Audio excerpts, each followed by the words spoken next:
Hello everybody, the long-awaited Fiona Apple Discography review is here.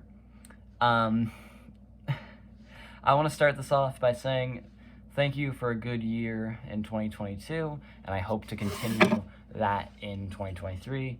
I will be continuing this series. February will be the Arctic Monkeys.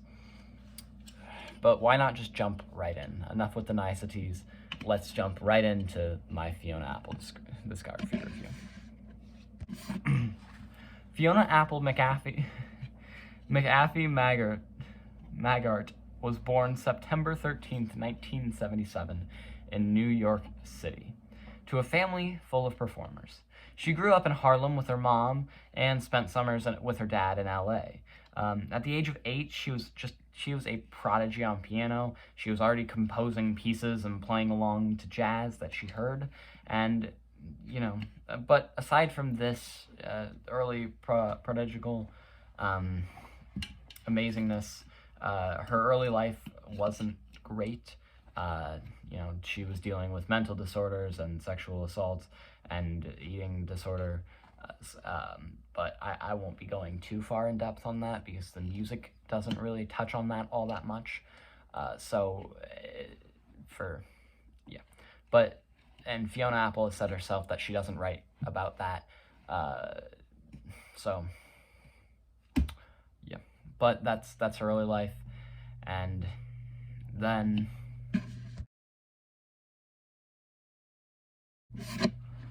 after Apple gave a demo tape to someone who knew someone, she got signed a deal with Sony Music. Apple understood that this was her chance to prove herself, so she tapped into the pain she just went through with the breakup of her boyfriend, which inspired most of these songs. And so in 1996, Apple released her debut album, Tidal. And what to say about Tidal? I think it's good. Matter of fact, I think it's great, but I think it shows something she's about to do better on her very next album. For example, songs like Shadow Boxer and The Child Is Gone and Sleep to Dream are all really great songs that can show Fiona's range vocally and range emotionally, but I don't think they're the best of their own. I mean, I think even Sleep to Dream, the intro to the album, gets topped by the very next intro. I think tracks like the track Criminal, the big breakout single of the album, that I think is really good, mind you. I really enjoy Fiona's vocals on this. I think it gets topped by the very next single. Like, it's an album that is great, but in the Fiona Apple discography, it's not her best by a long shot. I mean, I think if I was ranking Fiona's discography, it'd place 4th. And I love this album.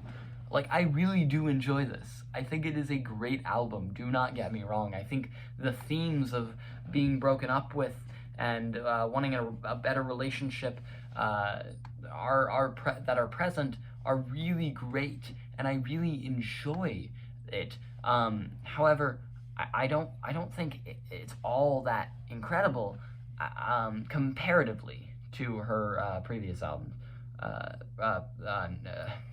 To her next works, I think the track, for example, Shadow Boxer, is it's a good track. It's a great track even, but it's more just interesting. I mean, I like it a lot. I think it was a good single. It was the debut single. I don't think it should have been the debut single. I feel like there were better songs to be released as a single. I really enjoy John Brion's work with this, and I enjoy the tapping in of desire and vulnerability that can lead from such desire. But I don't think it's that amazing. Like, it's great, but in the grand scheme of Fiona, it's not that great. And that's okay, mind you. I don't think this debut album needs to be a fully fleshed form of a musician, and I think this is the closest I have gotten to that on this series, aside from maybe Rage Against the Machine's debut, or the Front Bottoms debut. But I guess my thesis statement about this album is it's great. I'm waiting for it to be amazing.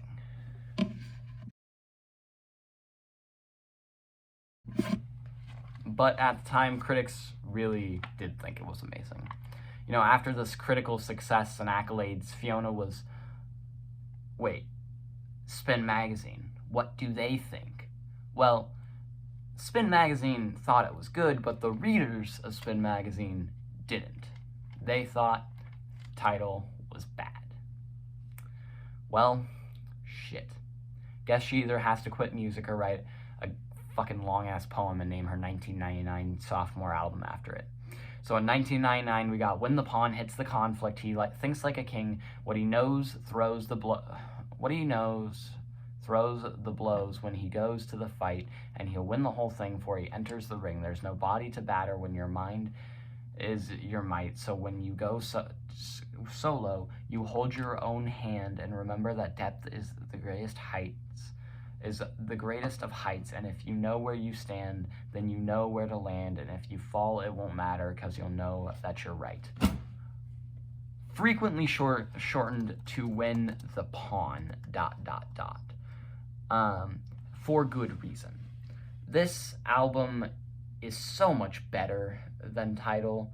I think this is the closest Fiona has ever, the second closest Fiona has ever gotten to a perfect album, with tracks like the opener, On the Bound, which just show this amazing vocal landscape of what Fiona can do, or tracks like A Mistake, which are repetitive, but they work with their repetitiveness. I mean, the way that Fiona just repeats a mistake and ingrains it in your brain, my god. Or tracks like Paper Bag, which show Fiona's more poppy side. Or tracks like the closer, I Know, which can feel a little less, I guess, I don't know. But it works in the theme of the album. Not a track I really listen to outside of the album, but a track I'll gladly listen to within the album. You know, I like the sort of artiness of this, I guess. I like the percussion a lot. Percussion is always something Fiona likes to toy with, and of course the piano playing. Can I forget about how well Fiona plays the piano? I could rave on, and I will on a different album, because I think she plays so much better on a different album. But for a sophomore release, she destroys the sophomore slump, and she just shits and pisses on its grave and says, hey, watch this, and makes an album even better than her debut, and what a lot consider to be her best album, but not me. You'll find out what I do later. This is an incredible album. Fast As You Can was the debut single, which I think was a bad choice, but I think it was a good song. I mean, it's nothing like amazing or mind-blowing, but it's a good song. This whole album really touches on themes of not knowing what to do next, and also still the same pain from breakups and love and whatnot. It's really great, honestly. It's a phenomenal album. I really like the strings that are added onto this, from violas to violins. I like the drums, of course. I like the bass on this. It's a really great and phenomenal record that I think is well worth a listen.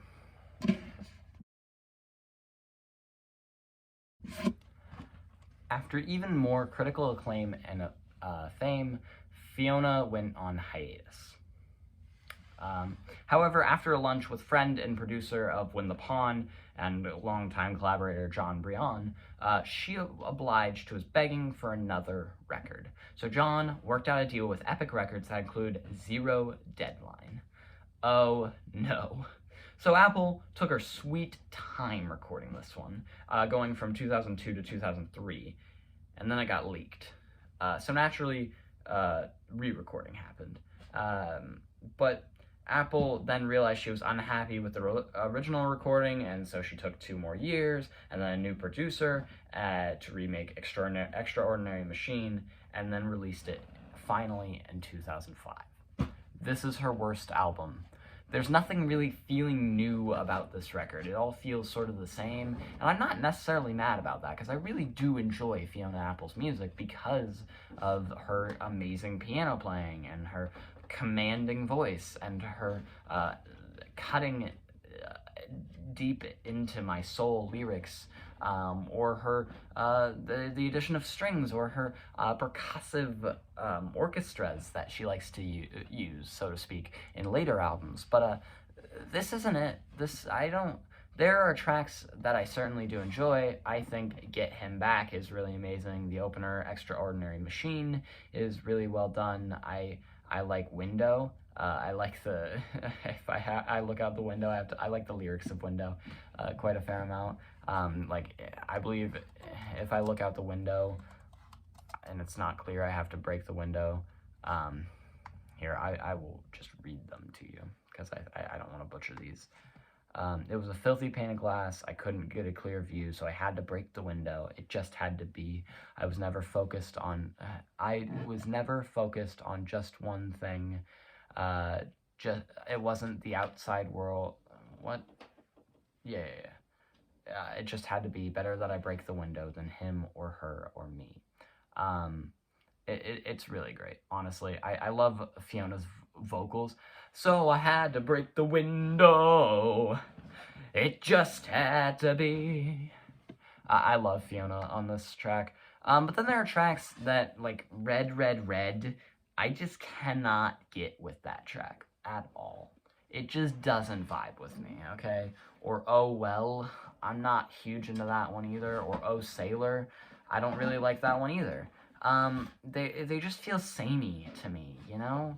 Like, there's, especially for the amount of time this record took, it doesn't feel like it's 5 years worth of work. It feels like it's maybe 2, and that's fine. I'm not saying Fiona has to take 10 years to make a record. I'm saying, though, if you're gonna take 10 years to make a record, my expectations are peaked. And if you take half as many, my expectations are still pretty much here. So I just wasn't thoroughly impressed like I was with the first two. And I hope that the next record is even better. However, apparently, well,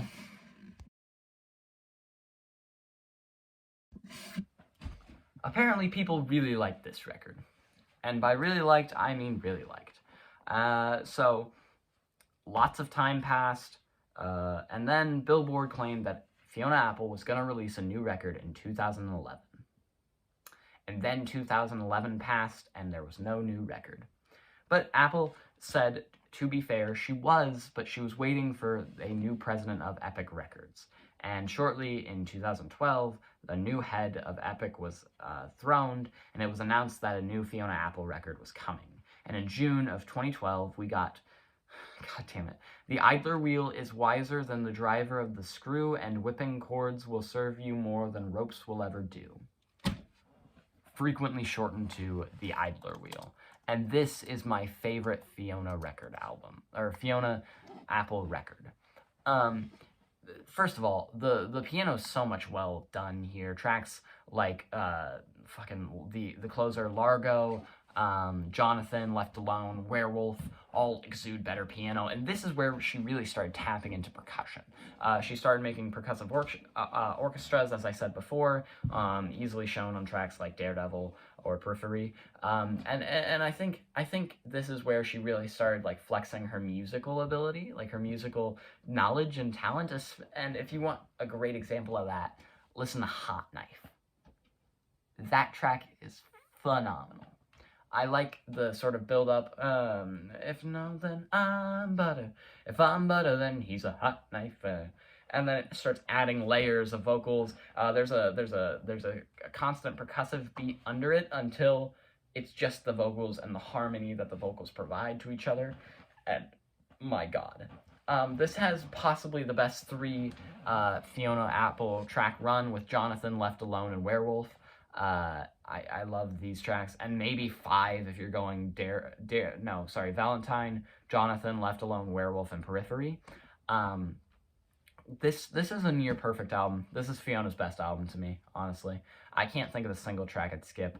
Not and most of these tracks don't even have anything against me. If anything, I wish some of these tracks were longer, like Daredevil and Werewolf. I wish those were longer songs. I want to hear more of them. That's really my main issue. Or Largo, I want to hear more of that. That's my main issue with this album, is it's not long enough. Is it great? Absolutely. Do I wish there was more? Hell yes. I think, however, if I'm pointing at one song and I'm saying it's Fiona Apple's best, it's a song on this album, and it's fucking, I already said it, but it's Left Alone. That was the song that got me hooked on this album. Like, I was listening through for the first time, and I was like, yeah, this is great, this is good, and then I heard Left Alone, and I went, oh, this is peak. This is quite possibly the best of Fiona, and then it was. I really do like Left Alone. Fuck. According to this, it was the first song Fiona wrote for her album, so that's pretty cool. But I like the pre-chorus and the chorus. And now I'm too hard to know. I don't cry when I'm sad anymore, no. Tears calcify in my tummy, fears coincide with the toe. How can I ask anyone to love me when all I do is beg to be left alone? Oh my god. And then the second chorus. I really like the way, when all I do is beg to be left, when all I do is beg to be left, when all I do is beg to be left alone. I love Fiona on this, and her vocals are really amazing. I like the use of the word valedictories. I don't know. That just really makes me happy. I just really enjoy this album. And I'm not saying you have to enjoy this album, but I am saying if you like Win the Pawn or Tidal, you will enjoy this at least a little bit, if not as much as I did. Or even close to as much as I did. But it's a great album. I personally think it's her best. I don't think she'll ever top it, unless she makes a perfect record. And that's okay.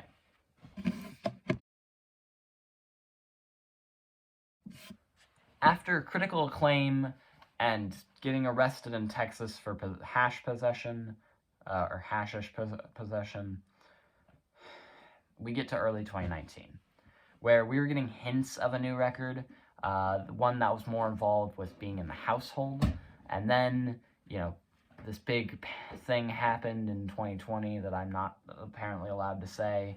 But then in April 2020, we got this record. Fiona saw her chance and hit us with the self-produced Fetch the Bolt Cutters. And holy shit, do I love this record. There are plenty of tracks that I think are near perfect, if not perfect. Shamika is probably one of my favorites. I really like Rack of His. I enjoy Drum Set and Cosmonauts and Ladies and Newspaper and Heavy Balloon. Those are my favorite tracks. I don't think there's a bad track on this album per se. I think there's tracks I skip more often than not, like the opener, I Want You to Love Me, or Under the Table, or Fetch the Bolt Cutters, the title track.